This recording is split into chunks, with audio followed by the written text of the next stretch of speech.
Friends, if you are anything like me, you have been struggling to come up with new ideas for dinner. So, why not make family dinner nights actually fun and something to look forward to with avocados from Mexico? Now you're talking.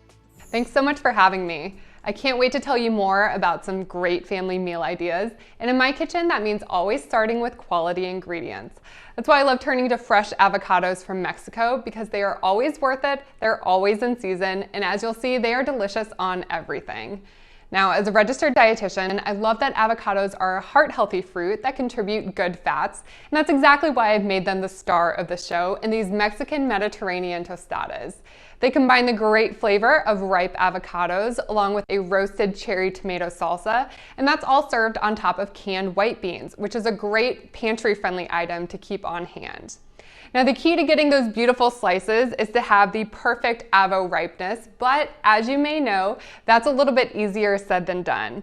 So if you're struggling at home, this simple trick will help you out.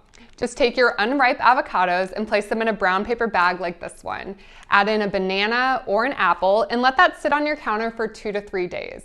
That's going to help speed up that ripening process so that those avocados are ready to go when you are. And if you're looking for another great meal idea, this is a beautiful grains and greens salad.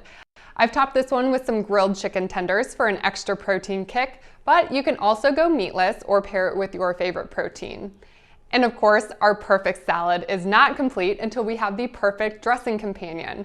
So we've taken that avocado and blended it up into a creamy avocado lime tahini dressing. And then here we've got our last recipe, which is going to be perfect for your Memorial Day cookouts. This simple cowboy caviar, again, uses some pantry-friendly canned items, along with diced avocados and some fresh veggies. You can serve this as a topper for your grilled recipes, or dish them up as a side dish or appetizer with your favorite tortilla chips. And last but not least, make sure you don't let any of those amazing avocados go to waste. If you've got leftovers, you can simply squeeze some lime or lemon juice over the top, add that to the fridge, and before you know it, you'll have preserved and great flavored avocado leftovers to use in your recipes the next day. I'm even hungrier than I already was. And for more information, head to avocadosfrommexico.com.